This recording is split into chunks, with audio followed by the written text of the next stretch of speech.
আজকের যে নেতৃত্ব তারাই এই দেশে চরম মানবাধিকার লঙ্ঘন করেছে।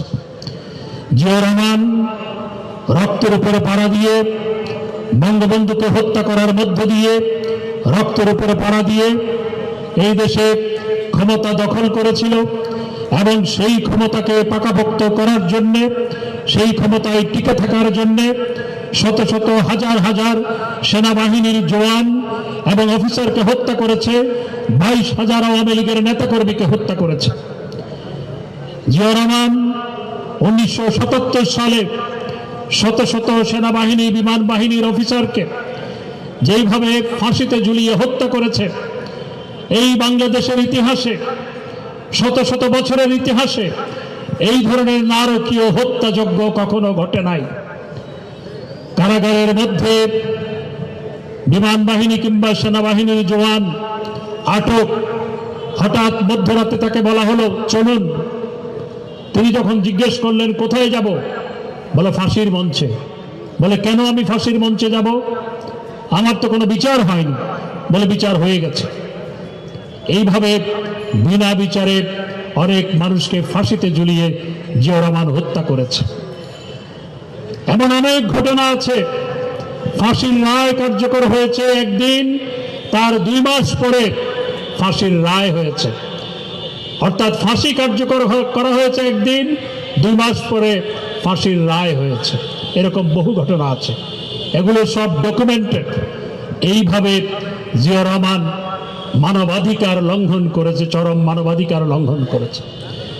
জিয়াউর রহমানের স্ত্রী, তার প্রতি সম্মান রেখেই বলতে চাই, যেহেতু বয়সে তিনি আমার জ্যেষ্ঠ এবং দেশের সাবেক প্রধানমন্ত্রী, সেই জন্য তার প্রতি সম্মান রেখেই বলতে চাই, তার নেতৃত্বে আজকে যে এই মানুষগুলো দাঁড়িয়েছে, আজকে যে বছরের পর বছর ধরে এই মানুষগুলো আর্তনাদ করছে, আমার 2 পাশে দাঁড়িয়ে থাকা মানুষগুলোর আর্তনাদ, তাদের পরিবারের আর্তনাদ, আমার এই ভাই যিনি একজন সুন্দর মানুষ ছিলেন, যাকে বিএনপির আগুন জ্বালিয়ে দিয়ে তার মুখমণ্ডল কি কোন পরিস্থিতিতে নিয়ে গেছে, এরকম অনেকের 2 হাত নাই এখানে। এই মানুষগুলোর আর্তনাদ, এই মানুষগুলোর কান্নার জন্য দায়ী বেগম খালেদা জিয়া, মির্জা ফখরুল ইসলাম আলমগীর, মির্জা আব্বাস সহ এই নেতারাই হচ্ছে এই মানুষের আর্তনাদের জন্য দায়ী। কারণ রাজনীতির নামে যেইভাবে বেগম খালেদা জিয়ার নেতৃত্বে, তারেক রহমানের নির্দেশনায় এবং ফখরুল সাহেবদের পরিচালনায়, ফখরুল সাহেব, রিজভী সাহেব এবং মির্জা আব্বাস সহ আজকে যে ডক্টর খন্দকার মোশাররফ হোসেন সহ যারা বড় বড় কথা বলে, তাদের পরিচালনায়, অর্থায়নে, নির্দেশে এই অগ্নি সন্ত্রাস বাংলাদেশে পরিচালনা করা হয়েছে। অগ্নি সন্ত্রাসের মাধ্যমে 5 শতাধিক মানুষকে আগুনে পুড়ে হত্যা করা হয়েছে। 50 জনের বেশি ড্রাইভার এবং শ্রমিককে, পরিবহন শ্রমিককে পুড়িয়ে হত্যা করা হয়েছে। 3,000-এর বেশি মানুষকে অগ্নিদগ্ধ করা হয়েছে। 3,500 গাড়ি পুড়িয়ে দেওয়া হয়েছে। বাসে, ট্রেনে, লঞ্চে তারা আগুন দিয়েছে। তাদের আগুন থেকে অবুঝ পশু পাখিও রক্ষা পায় নাই। গরুবাহী ট্রাকের মধ্যে আগুন দিয়ে অবুঝ পশুকে তারা হত্যা করেছে। এমনকি মুরগিবাহী ট্রাকের মধ্যে আগুন দিয়েছে। তাদের এই হিংসাত্মক, ধ্বংসাত্মক ঘটনা থেকে, তাদের এই প্রতিহিংসা থেকে গাছপালাও রক্ষা পায় না। আপনাদের মনে আছে কিভাবে ঢাকা শহরে রোড আইল্যান্ডের গাছ উপড়ে ফেলা হয়েছিল? সমগ্র বাংলাদেশে যেভাবে লক্ষ লক্ষ গাছ যেভাবে উপড়ে ফেলা হয়েছিল। এরা মানুষের শত্রু, এরা পশু পাখির শত্রু, এরা প্রকৃতির শত্রু, এরা অগ্নি সন্ত্রাসী, এরা মানবাধিকার লঙ্ঘনকারী। আজকে তারা মানবাধিকারের কথা বলে, আজকে তারা সভা সমাবেশের অধিকারের কথা বলে। সভা সমাবেশের অধিকার তাদেরকে দেওয়া হয়েছে। সভা সমাবেশের অধিকার দেওয়া হয়েছে বিধায় সমগ্র বাংলাদেশে গত 1-1.5 মাসের মধ্যে তারা 9টি বড় সমাবেশ করেছে। তাদেরকে সমাবেশ করার জন্য সরহদ্দি উদ্যান বরাদ্দ দেওয়া হয়েছিল। তারা সরহদ্দি উদ্যান নিয়ে সেখানে লক্ষ মানুষের সমাবেশ করতে পারতেন। সেটি না করে তারা নয়াপল্টনে সমাবেশ করবে। নয়াপল্টনে সমাবেশ করবে আর পার্টি অফিসের মধ্যে বোমা মজুত করে রাখবে। তাজা বোমা হয়ে গেছে 15টা, 160 বস্তা চাল, 2 লক্ষ পানির বোতল। এটার মানে কি? তারা সরকার যেখানে তাদের সভা সমাবেশ করার জন্য শান্তিপূর্ণভাবে ময়দান বরাদ্দ দিয়েছে, সেটির পর আরো 4টি ময়দানের প্রস্তাব দেওয়া হয়েছে, কোনোটাতে যাবে না। কোথায়? নয়াপল্টন অফিসের সামনে। সমাবেশের ডাক দিয়েছে 7 তারিখ, 10 তারিখ, সমাবেশের ডাক দিয়েছে 10 তারিখ, 7 তারিখ থেকে সমাবেশ করা শুরু করেছে রাস্তাঘাট বন্ধ করে। আর পুলিশ যখন অনুরোধ জানাতে গেছে আপনারা সরে যান, পুলিশের উপর হামলা শুরু করে দিয়েছে। এইভাবে তারা দেশে বিশৃঙ্খলা সৃষ্টি করেছে এবং করছে। অগ্নি সন্ত্রাস আবার শুরু করেছে। ঢাকায় গাড়ি ঘোড়ায় আগুন দেওয়া হয়েছে, চট্টগ্রামে গাড়িতে আগুন দেওয়া হয়েছে, দোতলা বাসে আগুন দেওয়া হয়েছে, দেশের অন্যান্য জায়গায় আগুন দেওয়া হয়েছে। আজকে তারা দাবি দিচ্ছে 10 দফা দাবি নাকি তারা দিয়েছে, আজকে দিতে যাচ্ছে 10 দফা দাবি। এই দেশের অগ্নি সন্ত্রাসের শিকার এই মানুষের আর্তনাদ, এই মানুষদের দাবি।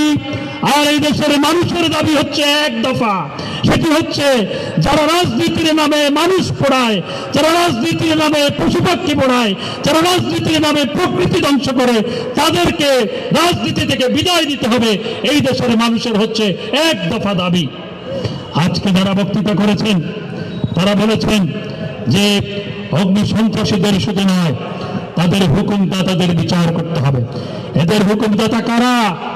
এদের হুকুমদাতা বেগম খালেদা জিয়া, এদের হুকুমদাতা তারেক রহমান, এদের হুকুমদাতা মির্জা ফখরুল ইসলাম আলমগীর, অগ্নি সন্ত্রাসের হুকুমদাতা মির্জা আব্বাস, অগ্নি সন্ত্রাসের হুকুমদাতা রিজভী আহমেদ, অগ্নি সন্ত্রাসের হুকুমদাতা আমানুল্লাহ আমান, অগ্নি সন্ত্রাসের হুকুমদাতা ডক্টর খন্দকার মোশাররফ হোসেন সহ বিএনপির এই নেতৃবৃন্দ আজকে যারা বড় গলায় কথা বলে, তারাই হচ্ছে অগ্নি সন্ত্রাসের হুকুমদাতা, অর্থদাতা। আজকে এই ভাইয়েরা দাবি দিয়েছে তাদেরকেও বিচারের আওতায় আনতে হবে।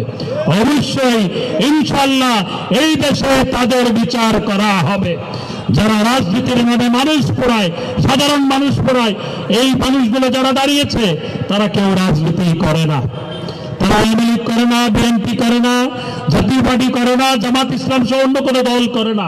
এরা সবাই সাধারণ খেটে খাওয়া মানুষ, এদেরকে পুড়িয়ে মেরেছে। যারা এই মানবতার বিরুদ্ধে তারা অপরাধ সংঘটিত করেছে। আমরা শুধু এখানে মানববন্ধন তারা আয়োজন করেছে তা নয়, তাদের আর্তনাদ, তাদের এই কষ্টের কাহিনী আমরা বিশ্ব অঙ্গনে নিয়ে যাচ্ছি, আরো নিয়ে যাব। যারা কথায় কথায় মানবাধিকারের কথা বলে, তাদের কাছে এই ভাইদের আর্তনাদের কাহিনী আমরা তাদের কাছে পৌঁছে দিব। আমাদের নেত্রী জননেত্রী শেখ হাসিনা, তিনি যারা এই অসহায় মানুষগুলোর পাশে দাঁড়িয়েছেন, অনেককে সাহায্য করা হয়েছে, কেউ কেউ বাদ গেছে। যারা বাদ গেছে তাদের তালিকা আমরা সংগ্রহ করেছি, তাদেরকেও সহায়তা করা হবে। এবং যারা চাকরি বাকরির জন্য আবেদন করেছেন তাদেরটাও ইতিমধ্যে আমার হস্তগত হয়েছে, সেগুলো নিয়েও কাজ চলছে। সুতরাং যারা কোনো কারণে পাননি তারাও সহায়তা পাবেন। সবশেষে এই কথা বলতে চাই যে আজকে 10 দফা দাবি দিবে, তাদের সমাবেশে 10 দফা দাবি দিবে।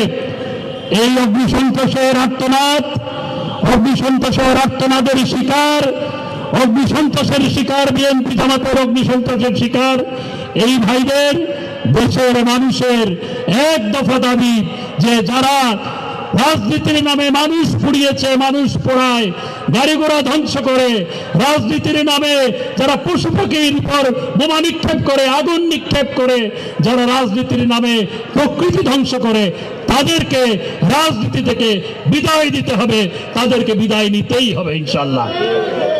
আমি আর কথা না বাড়িয়ে আমাদের দলের পক্ষ থেকে, সরকারের পক্ষ থেকে এই অগ্নি সন্ত্রাসের আর্তনাদ এই সংগঠনের সদস্যদের প্রতি সংহতি জ্ঞাপন করে আমি আমার বক্তব্য শেষ করছি। জয় বাংলা, জয় বঙ্গবন্ধু।